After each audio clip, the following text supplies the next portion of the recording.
Chapter 2. The Depths of Despair. It was a dark summer for me, when the sun seemed heavy in the sky, casting long shadows over my life. I had just come out of the hospital where I had spent months confronting the harsh realities of my mental health. Though I had hoped that my release would mark the beginning of healing, the world I returned to felt colder, emptier, and even more chaotic than before. What I thought would be a fresh start quickly unraveled into the darkest chapter I had yet to experience. The separation from my spouse marked the beginning of the storm. It wasn't just the pain of a relationship unraveling, it was the collapse of something that had once been the foundation of my life. For years, I had endured emotional and mental abuse that I couldn't even fully comprehend until I was forced into isolation within the walls of that hospital. The silence there was deafening. Without the distractions of daily life, I began to see the emotional scars that had been buried beneath layers of faith, duty, and denial. Emerging from that place of reflection, I thought I was stepping into the light. Instead, the darkness consumed me as the disintegration of my marriage hit like a wrecking ball. Suddenly, the one relationship that had once been a sanctuary was now the very source of my deepest pain. The weight of losing not just my partner but also the dreams and future we had built together was almost unbearable. I questioned everything: my faith, identity, and even my worth as a pastor and missionary. As a leader, I have always offered support and hope to others, but now I floundered in the same waters of despair I had helped many others navigate. How could I, someone called to be a shepherd to others, be so lost myself? This internal conflict tore me apart. My mind was a battlefield, each thought more relentless than the last.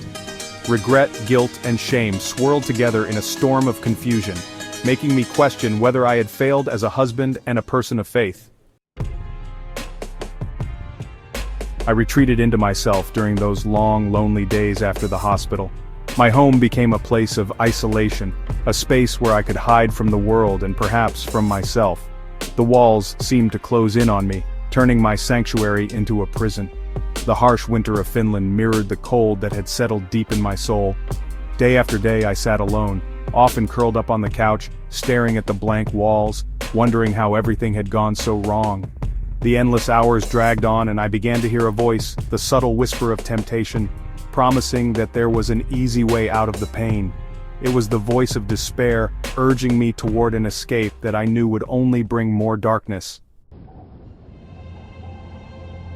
One evening stands out in my memory, a frigid night when the snow fell quietly outside, muffling the world in its icy grip. I was sitting in the dimly lit corner of my living room, tears streaming down my face, feeling as though I had reached the end of my rope. My chest felt tight, the air thick with the weight of guilt and shame. How had I allowed myself to fall this far? How could I continue to preach about hope when my own life was shrouded in despair? I felt like a fraud, living a double life, outwardly speaking of God's promises while inwardly drowning in doubt and sorrow. The guilt was relentless. How could I be a spiritual leader, a pastor, a missionary, when my pain so consumed me? I thought about the countless sermons I had preached about God's faithfulness and hope in times of darkness. And yet here I was, lost and broken, unable to apply those truths to my life. The weight of hypocrisy settled on me, crushing me under my expectations. I was supposed to be strong. I was supposed to be the one offering encouragement and light. But instead, I was barely hanging on, feeling like I was spiraling more profoundly into a void I couldn't escape. Amid this despair, I realized something profound. I couldn't do it alone if I were to survive. The first step toward healing was acknowledging the reality of my situation. For too long I had tried to mask my pain, to pretend that everything was fine, to live up to the image of the robust and unwavering leader. But I was human, I was hurting, and it was okay to admit that. I began reaching out in prayer, not a pastor's eloquent, polished prayers, but raw, honest cries to God. I poured out my heart, telling him the truth of my pain, my fear, my anger, and my confusion.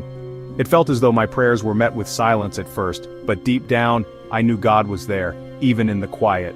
I clung to the scriptures, desperately searching for hope, for anything that could remind me that I wasn't alone.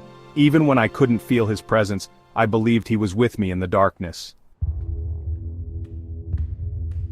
As I slowly began to emerge from the suffocating grip of isolation, I found solace in admitting my struggles to others.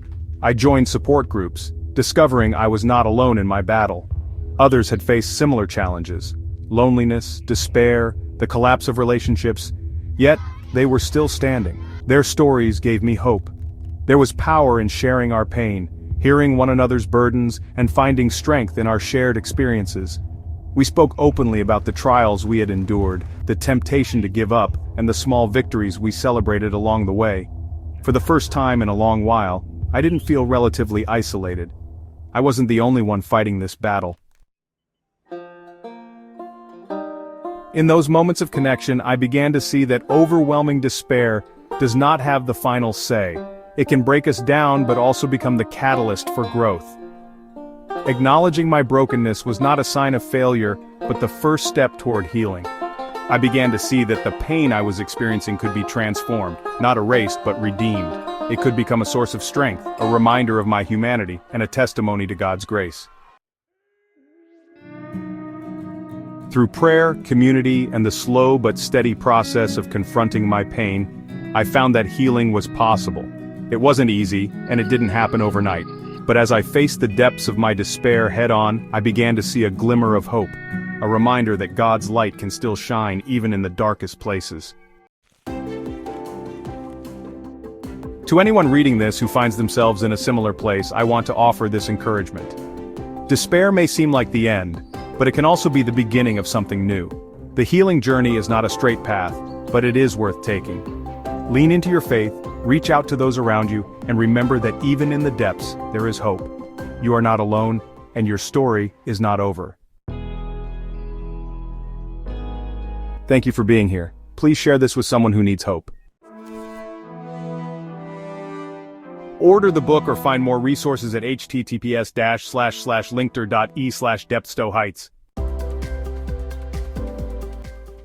See you next Wednesday for Chapter 3. God bless you and keep you, Cleon J. Allain.